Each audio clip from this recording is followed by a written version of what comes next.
नमस्कार विद्यार्थी मित्रांनो, आज मी इयत्ता 10वी मराठी कुमार भारती या पाठ्यपुस्तकातील 2 दिवस ही कविता शिकवणार आहे.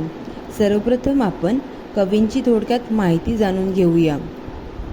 कवी नारायण सुर्वे हे मराठीतील प्रसिद्ध कवी होते. त्यांचा जन्म 15 ऑक्टोबर 1926 रोजी झाला. त्यांनी आपल्या कवितांमधून कष्टकरी, कामगार आणि सामान्य माणसांच्या जीवनातील संघर्ष, दुःख आणि जिद्द यांचे वास्तववादी चित्रण केले आहे. त्यांच्या कवितांमध्ये सामाजिक जाणीव आणि मानवी मूल्यांचा प्रभाव दिसून येतो.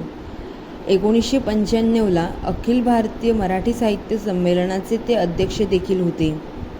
विद्यार्थी मित्रांनो, 2 दिवस या कवितेत कवींनी कष्टकरी माणसाच्या जीवनातील संघर्ष, दारिद्र्य आणि जीवनाकडे पाहण्याचा सकारात्मक दृष्टिकोन अतिशय प्रभावीपणे मांडलेला आहे.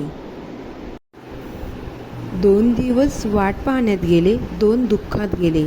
हिशोब करतो आहे आता, किती राहिलेत डोईवर उन्हाळे. ह्या कडव्यात कवी सांगतात की आयुष्यातील अनेक दिवस वाट पाहण्यात आणि दुःख सहन करण्यात गेले.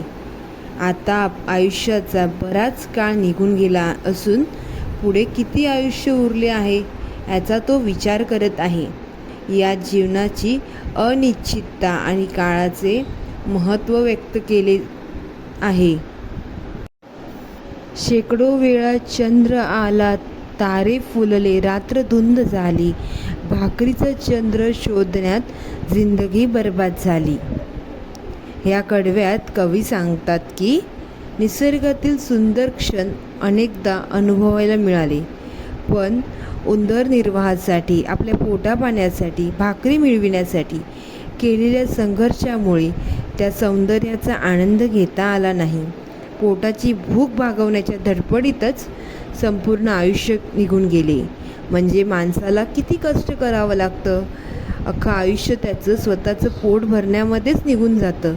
स्वतःसाठी धडपडतच राहावं लागतं. हे हात माझे सर्वस्व, दारिद्र्याकडे गहाणच राहिले, कधी माना उंचावलेले, कधी कलम झालेले पाहिले. ह्या कडव्यात कवी आपल्याला कष्टाळू हातांचे महत्त्व सांगतात की मेहनत हेच त्यांचे खरे धन आहे. मात्र दारिद्र्यामुळे त्या कष्टांचे योग्य फळ मिळाले नाहीत. आयुष्यात कधी स्वाभिमानाने जगण्याचे क्षण आले, तर कधी अपमान आणि हतबलता अनुभवायला लागली. हर घडी अश्रू वाळविले नाहीत, पण असेही क्षण आले तेव्हा अश्रूच मित्र होऊन साह्यास धावून आले. ह्या कडव्यामध्ये कवी सांगतात की त्यांनी नेहमीच रडत जीवन व्यतीत केले नाही, पण काही प्रसंग इतके कठीण होते की अश्रूंनीच मन हलके केले आणि दुःख सहन करण्याचे बळ दिले. म्हणजे अनेक अशा अडचणी आल्या, परंतु त्यांनी सहन केले, दुःख सारं सहन केलं.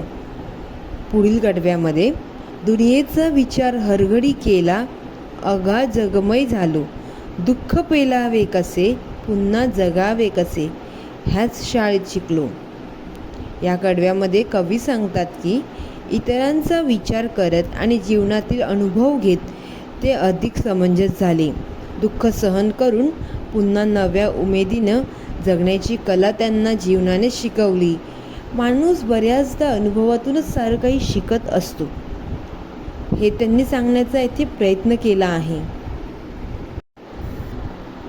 झोत भट्टीत शेकावे पोलाद, तसे आयुष्य छान शेकले.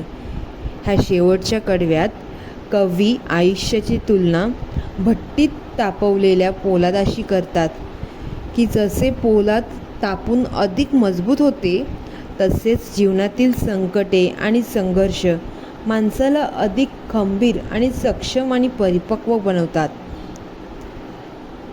म्हणजे जसे आपण अनुभवातून जसा संघर्ष करू, तसे वेगवेगळ्या गोष्टी कसे काम करतात, कसं सगळं जग सुरू आहे, हे सगळं आपल्याला एक अनुभव येत असतो.